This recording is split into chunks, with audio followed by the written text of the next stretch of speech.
सबको चाहिए कि इंद्रियों को पवित्र कर लो। इंद्रियां कब पवित्र होती हैं? चाहे लाख समझाओ, पर ये मनमुखी चाल चलने वाले मानते नहीं हैं। जो वाणी से मौन रहते हैं, कभी असत्य भाषण नहीं करते, नाम जप करते, वो अगर बोल दे तो होश में हो जाना, बिल्कुल सत्य हो, क्योंकि उनकी वाणी की सामर्थ्य जागृत हो चुकी है। अब द्वंद्वों में पिसता हुआ पूरा जीवन नष्ट हो गया, दुर्गति प्रारंभ होती चली जाती है। बस ये समझ में कहां आता है? ये तो आप अच्छे से समझ लो, खूब हृदय के अनुभव की बात करते हैं। जहां गलती होगी तो तुम शरणागत हो, तुम्हें आगे जन्म में नहीं भुगतना है, अभी भुगतना है। क्योंकि कैसे भी हो तो श्री जी के ना, मेरी बात ध्यान से सुनो। सबको चाहिए कि इंद्रियों को पवित्र कर लो, तो इंद्रियों के पवित्र तीर्थ स्नान से नहीं होंगे। कैसे होंगे? निषिद्ध विषय भोगों का त्याग करने से इंद्रियां और मन पवित्र हो जाता है। जो धर्म कहता है भोग लो, धर्म विरुद्ध यदि भोग भोगा, हर इंद्री का भोग है। जैसे खान पान के लिए सात्विक भोजन, अच्छे से 56 भोग बनते हैं अपने, 56 भोग प्रभु को जब भोग लगते हैं। देखो बिहारी जो राधा 56 भोग बनते, कितने सुंदर सुंदर स्वादिष्ट पदार्थ। अब निषिद्ध भोग, प्याज लहसुन मांस मछली, ये सब गंदी चीजें जो तमोगुण पैदा करके राक्षसी वृत्ति का निमंत्रण दे दे। एक एक इंद्री का विषय हो।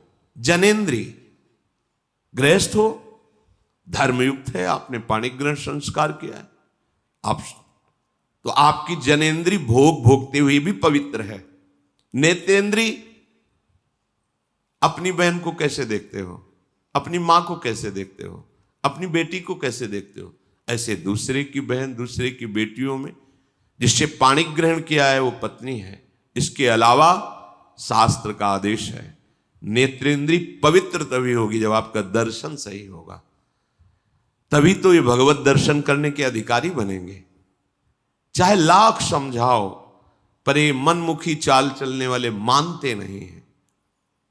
सर्वांतर्यामी हृदय में बैठा है, तुम लुक छुप करके गलत दर्शन कर रहे हो, तो तुम भगवत दर्शन के कैसे अधिकारी हो सकते हो? इंद्रियां कब पवित्र होती हैं? जब निषिद्ध भोगों का त्याग कर दिया जाता है। ये तीर्थ स्नान दान से पवित्र नहीं होती। शास्त्र सम्मत भोगों को भोगिए, निषिद्ध भोगों का त्याग कीजिए, तो मन सहित पांचों ज्ञान इंद्रियां पवित्र हो जाएंगी। शास्त्र सम्मत कर्म कीजिए तो पांचों कर्मेंद्रियां पवित्र हो जाएंगी। बचा क्या? आत्मा तो पवित्र है ही, वो कभी अपवित्र हो ही नहीं सकती। बात बन गई। इंद्रियों की निर्मलता विषय भोगने से रोकने से होती है। विषयों के सेवन से इंद्रियां मलिन हो जाती हैं। बड़ा गूढ़ रहस्य है ये। इंद्रियों की पवित्रता विषय भोगों में जाने से रोकने से होती है, उनमें सामर्थ्य आती है।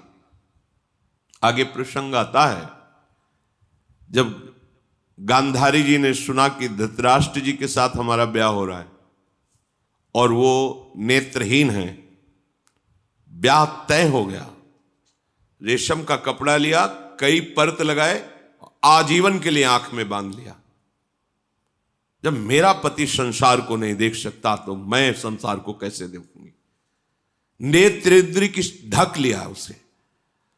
जब महाभारत का बड़ा भयानक युद्ध चल रहा था, तब गांधारी ने दुर्योधन से कहा कि आज तक हमने अपनी दृष्टि शक्ति को संचित किया है,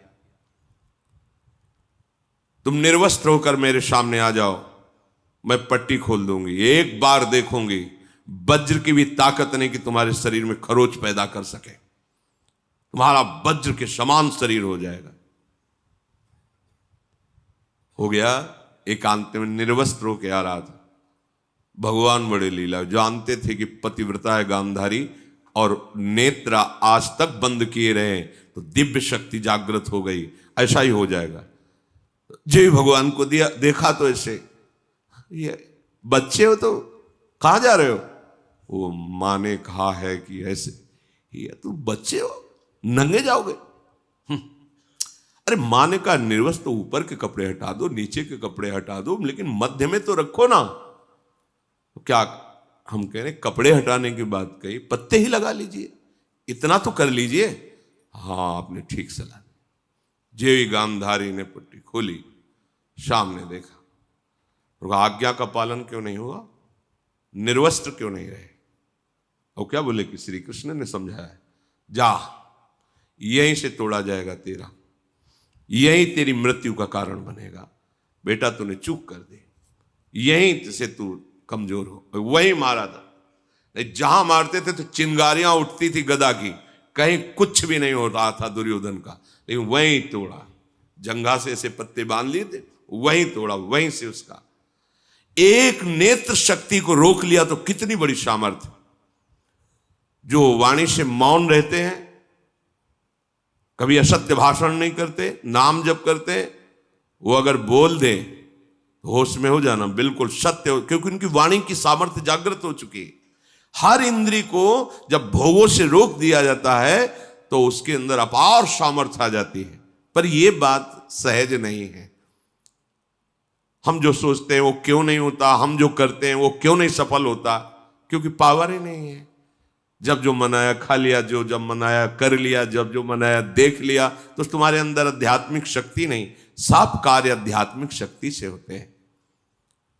थोड़ा तो समझिए, थोड़ा तो अपनी इंद्रियों पर शासन कीजिए। इंद्रियों में सामर्थ्य और निर्मलता आती निरोध, निरोध माने रोकने से। विषयों का जितना शास्त्र आदेश करता है उतना स्वीकार, शेष विरोध, वो आगे भजन कर सकता है। जो ये लोग कहते भजन नहीं बनता, तो मनमानी आचरण बनते हैं ना, इसीलिए भजन नहीं बनता। शास्त्र क्या आज्ञा कर रहा है, तपसा स्वर्ग गमनम भोगो दानेन जायते, ज्ञानेन मोक्षो विज्ञेयस तीर्थ स्नान दघक्षया। तीर्थ स्नान से पाप नष्ट होते हैं, तपस्या से स्वर्गलोक की प्राप्ति होती है, दान से अधिक भोगों की प्राप्ति होती है। आप जो दान कर रहे हो कई गुना बढ़कर आपको मिलेगा अगर सत्पात्र को हुआ है। पर यदि भगवत तत्व का ज्ञान हो गया है तो आवागमन मिट जाता है, सारे कष्ट मिट जाते। वो केवल भगवत तत्व के ज्ञान से ही होगा, वो तुम्हारे दान पुण्य से नहीं। वो सत्संग के द्वारा प्राप्त विवेक से भजन करते हुए जो भगवत तत्व का बोध होता है, वो आवागमन चक्र को मिटा देता है। इस जन्म में मनुष्य जिन जिन पदार्थों का उत्तम पात्र को दान करता है, भावी जन्म में उसे वो पदार्थ बहुत मात्रा में प्राप्त होते हैं। श्री मार्कंडेय जी ने कहा, विज्ञानार्थम मनुष्याणाम मनः पूर्वम प्रवर्तते, तत्प्राप्य कामम भजते क्रोधम च द्विजशतम। इंद्रियों द्वारा जिस विषय का ज्ञान होता है, ये बहुत सुंदर पदार्थ, खा लिया जाए, ये बहुत सुंदर भोग है, भोग लिया, पहले इंद्रियां ज्ञान देती है, ये बहुत सुंदर, बहुत अच्छा है। अगर आप उस समय उनका विरोध नहीं कर रहे हैं तो फंसा लिए। चतुर उपासक वो जब वो आपके सामने भोगाकर्षण प्रकट कर रहे, उसी समय विवेक के द्वारा, बहुतों ने इसको भोगा सुखी हो जाते हैं ना, बहुत जन्म में तुमने भी भोगा सुखी हो जाते हैं ना, नहीं है ना। हम धर्म विरुद्ध आचरण नहीं कर सकते, अभी तक किया अब नहीं करें, ये शुरू कर दिया विरोध, अब वो जलाएगी। प्रमथन स्वभाव वाला मन, प्रमथन स्वभाव वाली इंद्रियां जलाएगी, उसको तुम सह जाओ। बस सहन नहीं कर पाते। हम बहुत कुछ सहन कर सकते हैं। देखो, अगर आपको जरा सा भी ऐसे अंगूठा दबाया जाए तो आपको कष्ट, आप कहोगे मैं नहीं सहन, लेकिन हाथ टूट जाता है, सहते हो ना, पैर टूट जाता है, सहते हो, जीवित रहते हो ना। भारी से भारी ऑपरेशन, बड़े से बड़ा हो, आप सह जाते हो ना, क्योंकि आपके केवल सहने की स्वीकृति की जरूरत है। अपने स्वरूप को न कभी कष्ट हुआ है न कभी होगा। देह में जितना भी कष्ट आता है वो आपकी स्वीकृति के कारण आपको भासता है। आप जितना देह को मैं माने हुए उतना ही कष्ट होता है। तो अंतःकरण में जो ये इंद्रियां जलन कर, ये तो आप सहज में सह सकते हो। आप बड़े वीर हो, बड़े बड़े कष्टों को सहते हो। देखो कितना कष्ट होता है मां को जब वो 9 महीने गर्भ को धारण करती है। प्रसव में कितना कष्ट होता है, पर उस सब सह करके अब अपने जरा विचार करो, अगर थोड़ा ज्यादा हो जाए, गैस बन जाए पेट में, तो कैसा लगता है। वो हमें पूरा 9 महीने धारण किए रहे, सब कष्ट सह सकते हो आप भगवान के अंश हो। ये जो आप डर जाते हो ना कि मन की बात अगर नहीं पूरी करेंगे तो ये बराबर जलाता रहेगा, नहीं, जलाता नहीं रहेगा, वो जल के शुद्ध हो जाएगा। अगर मैंने अपने मन और इंद्रियों की बात नहीं की तो मैं जी नहीं पाऊंगा। ये केवल डरा रहा है, तुम जी नहीं, अमर हो जाओगे अगर ये बात तुम स्वीकार कर लो कि तेरे प्रेरित किए हुए गलत मार्ग में मैं नहीं चलूंगा। इंद्रियों द्वारा किसी विषय का ज्ञान जब आपको कराया जा रहा है, बहुत ध्यान से साधक उपासक जन सुने, तो वो सबसे पहले मन को घसीटती है इंद्रियां, अपने में मिलाती है, क्योंकि ये इंद्रियों का नेता है। अगर ये ना कर दे तो कोई भी इंद्रिय अपना कार्य नहीं कर सकती। जैसे मन किसी विषय में गाढ़ मनन कर रहा है, कई बार हमने देखा है, आप क्या बोल रहे हो, बात हो गई, सब हो गई, बाद में आपने पूछा कि आपने तो हां कह दिया था। नहीं, हमें पता नहीं कि हमने हाँ कहा। और देखो, जब तुम्हें हाँ करवाना हो तो 3-4 बार हमसे बोलो कि आप सुन रहे हो ना, सुन रहे हो ना, और जब फिर हम हाँ कहें तब हाँ मानना, पहली बात में हाँ मत मान लेना, क्योंकि अब हाँ ठीक है ऐसा क्या। तो देखा गया कि अगर मन कहीं लगा हुआ है तो इंद्रियां भी नहीं पकड़ पाती कि आप क्या बोल रहे हैं, कौन आया, कैसे है, वो हो रहा है सब, पर पकड़ में नहीं आएगा, वो स्मृति में नहीं आएगा। अगर मन अपने साथ हो जाए तो इंद्रियां कुछ नहीं बिगाड़ सकती। पर क्या होता है, विषय का ज्ञान कराने वाली इंद्रियां सबसे पहले मन को अपने में घसीटती। जहां अपने मन में इंद्रियों की प्रीता विषय भोगों में, और वो तीनों एक हुए, और अगर बुद्धि में विवेक नहीं है तो मन तत्काल बुद्धि को अपने अधीन कर लेता है। इस कहने में बहुत देर लग गई, अधीन करने में नहीं लगता। और जहां बुद्धि अधीन हुई तो उस विषय में राग या द्वेष हो जाएगा। प्रतिकूल है तो द्वेष हो जाएगा, अनुकूल है तो राग हो जाएगा। दोनों में जलन होती है। राग में जो हर्ष होता है वो शोक में परिणित हो जाएगा। अगर राग का हर्ष स्वीकार न हो तो शोक छू नहीं सकता। यह अध्यात्म है। जब किसी विषय में राग हो जाता है तो मन तत्काल संकल्प बना लेता है, राग में भी और द्वेष में भी। ठीक है, भोगोगे अब तुम। द्वेष है तो विरुद्ध भाव का संकल्प, प्रतिकूल। राग है तो अनुकूल भाव का संकल्प। अब तुम्हारी अनुमति की जरूरत नहीं हुई, समझ लो। जहां इंद्रियां विषय में आसक्त हुई, मन को अपने में मिलाया, मन ने बुद्धि को घसीटा, तहां तत्काल संकल्प बनाएगा। और जहां संकल्प बना तो तुम अब क्रिया को नहीं रोक सकते, क्रिया हो जाएगी। क्रिया आरंभ हुई कि अभीष्ट उसका फल तुम्हें भोगना पड़ेगा। अभीष्ट उसका परिणाम, अशुभ शुभ जैसी क्रिया बन रही उसका फल भोगना पड़ेगा। इसके कहने का क्या तात्पर्य, आप पहली ही दशा में रोक सकते हो। जब कोई विषय इंद्रियों को आकर्षित कर रहा, उसी समय विवेक से सावधान। जो सत्संग में सुना है, जो शास्त्रों में, कई बार हमने कहा है कि आप लोग कुछ सत्संग चयन करके रखो, जो मन पर कहे गए हैं, जो इंद्रियों पर कहे गए हैं, जो वैराग्य प्रकरण में कहे गए हैं, जो धर्म युक्त। तो जहां मन आपका, तो तुरंत उस सत्संग को दोबारा सुनो। शास्त्र में जो लिखा है वहां तुरंत पहुंचाओ, या सत्संग की बात तुरंत लाओ। नहीं नहीं, ये गलत है। वो संकल्प बनने नहीं पाएगा, वो पूरा सिस्टम घसीट नहीं पाएगा कि मन बुद्धि को अधीन कर लिया, और मन को इंद्रियों ने अधीन कर लिया, इंद्रियों को विषय ने अधीन कर लिया, अब संकल्प बन गया, क्रिया हो गई। इतना समय कैसे दे दिया। असावधान साधक भ्रष्ट हो जाता है। देखो, इस खेल में तुम उतारे गए हो, इसे न समझो।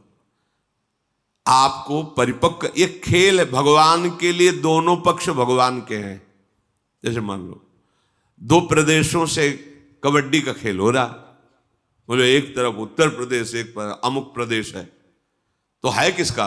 भारत सरकार का ही तो दोनों प्रदेश है, दोनों भारत सरकार के ही हैं, पर उसमें एक विजयी होगा, एक का सम्मान होगा और एक पराजित होगा।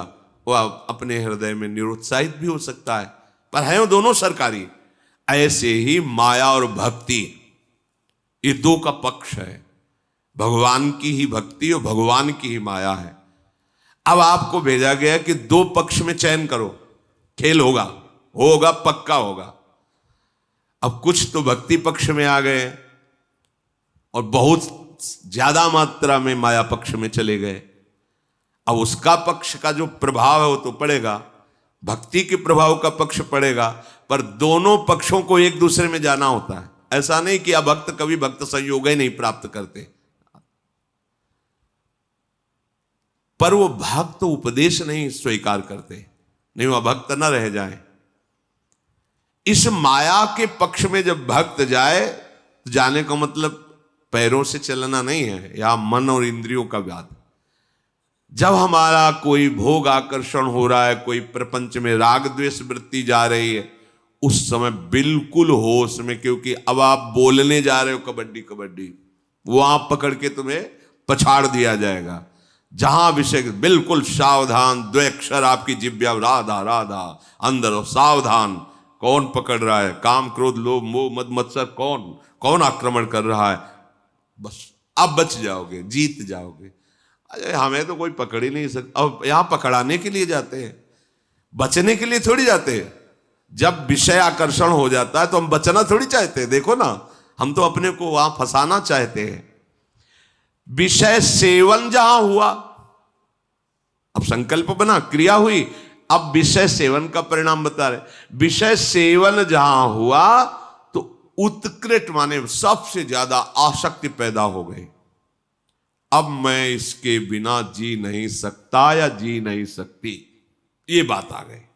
देखो, परम स्वतंत्र भगवान का अंश इंद्री के विषय में इतना फंस गया कि वो ये कहने लगा कि अब मैं इसके बिना जी नहीं सकता। देखो चमत्कार राग का, देखो आसक्ति का। 20-21 वर्ष बच्चा बच्ची को माता पिता अपने प्राणों से अधिक प्यार किए, वो एक इंद्री के विषय ने, जनेंद्री के विषय ने आकर्षण कर लिया, तो 21 साल का प्रेम सेवा सम्मान प्रीता सब में आग लगा के भागे। लौट कर नहीं देखा कि मेरे स्वजनों को मेरे विरह में कितना दुख हो रहा होगा, नहीं देखा। एक इंद्री के विषय ने धर्म मर्यादा प्रेम सब मिट्टी में मिला दिया, एक इंद्री का विषय। और फिर जिसकी सारी इंद्रियां स्वतंत्र हैं, फिर क्या होगा? सोचो, फिर क्या होगा? दुर्दशा ही तो होगी। विषय सेवन के प्रति उत्कृष्ट आसक्ति, और आसक्ति बराबर रहेगी नहीं, यह भी ध्यान, बहुत ध्यान से सुनो, शास्त्र है। फिर उसमें प्रतिकूलता होगी।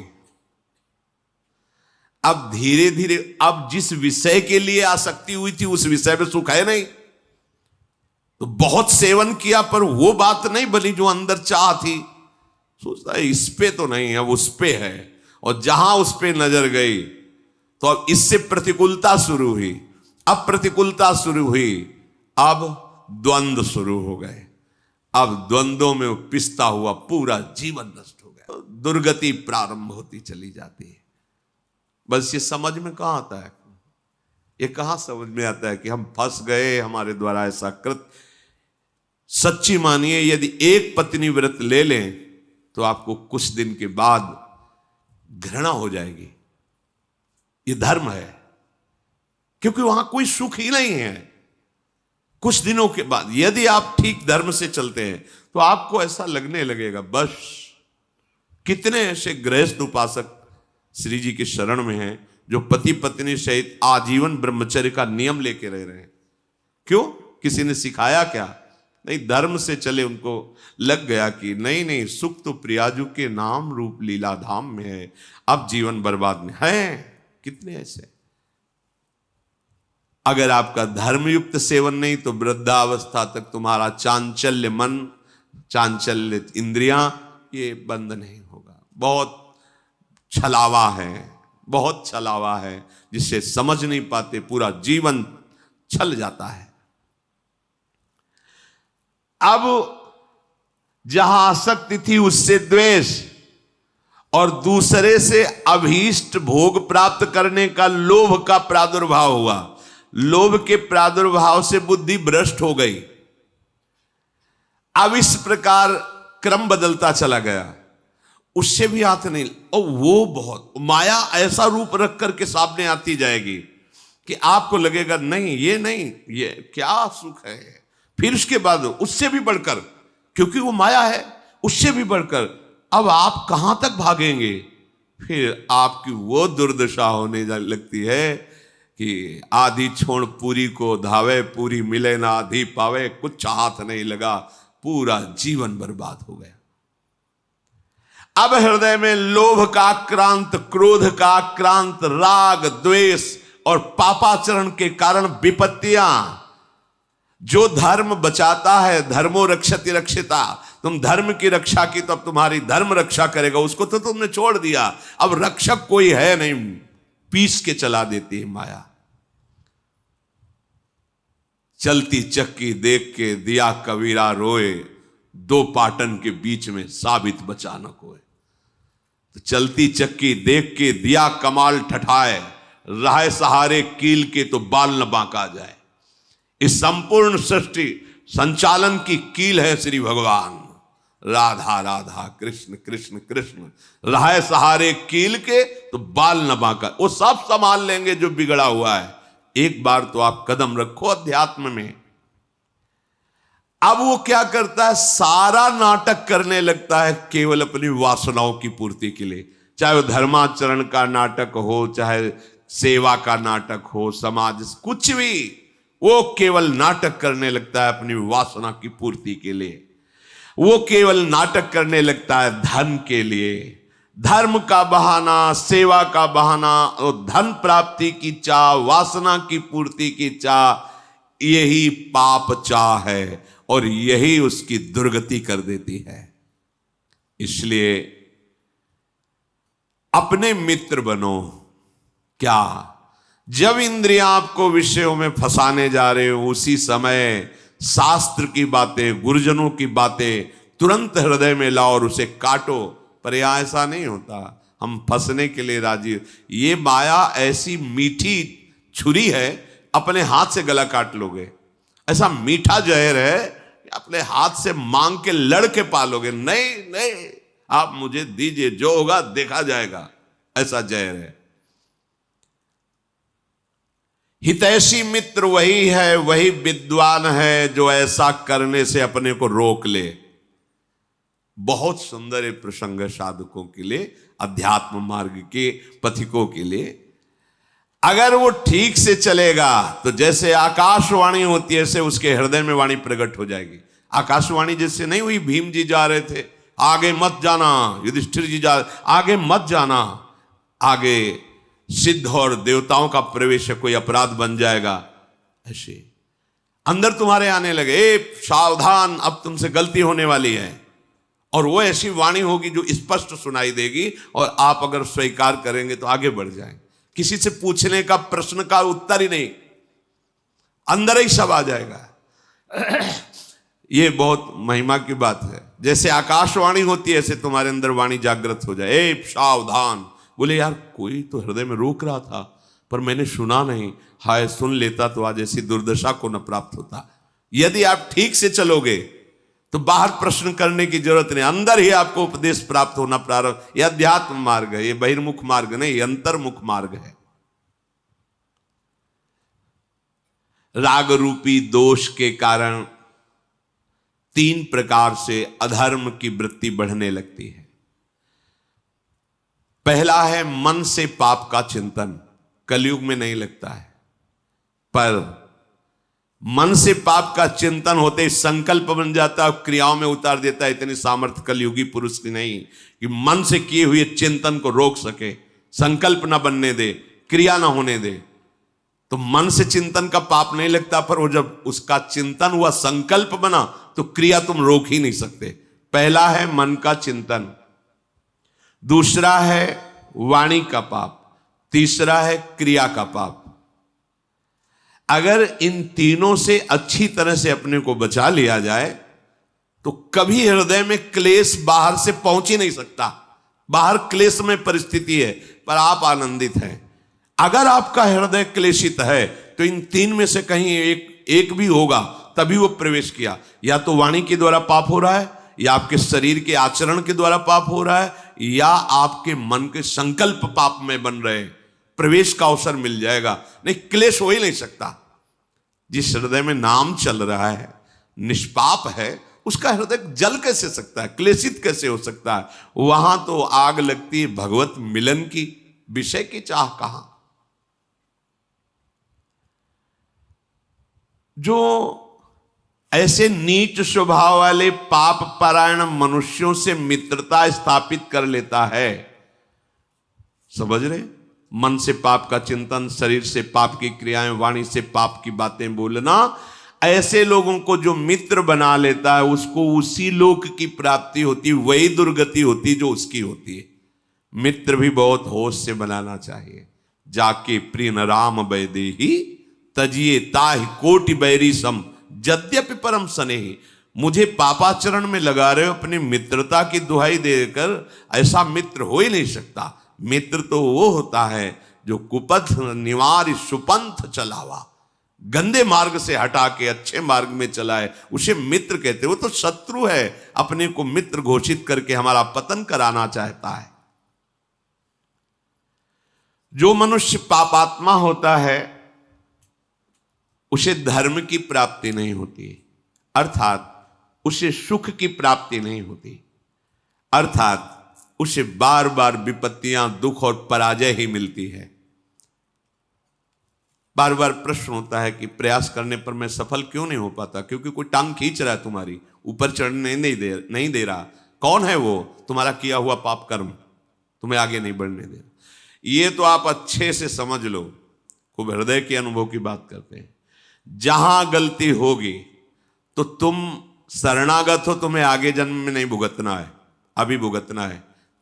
क्योंकि कैसे भी हो तो श्री जी के ना, आप देख लेना, अगर गलती करोगे तो इसी, अब आगे के लिए तो नहीं, क्योंकि बहुत कृपा है, वो तो विश्वास करो। शरणागत हो, जैसे भी हो, मेरी महारानी जो नेक हो न रिस्कऊं भूली हूं न हो सकी, स्वभाव है। पर मेरे प्रीतम का जो विधान है तुरंत भोगना होगा, तुरंत। ये जो पापाचारियों को तुरंत भोगना नहीं होता ना, क्योंकि इनको बहुत भोगना है। शरणागत को तुरंत उसका दंड मिलेगा, 2 4 6 दिन में, 10 दिन में देख लेना। अगर थोड़ी भी गलती हुई है तो आपको झुकना पड़ेगा, आपको जलना पड़ेगा, आपको रोना पड़ेगा, आपको कष्ट भोगना पड़ेगा तुरंत, क्योंकि वो ब्याज सहित आगे नहीं मिलना है। तुम शरणागत हो, तुरंत हिसाब होगा। पर जो पापाचारी जन होते हैं, वो जब पापाचरण करते हैं तो उनको तुरंत पुण्य लगा दिया जाता है उनके साथ। अब उनको लगता है कि मेरे पाप का कोई परिणाम तो मिल नहीं रहा, बड़ी मस्ती है, पर वो जान नहीं रहे कि जिससे मस्ती आ रही वो तो खत्म हो रहा है। अब जो हमने नई फसल बोई, पुराना जो पाप है जब मिलेगा तो मस्ती की क्या बात, श्वास लेने लायक नहीं रह जाओगे। बहुत सावधान।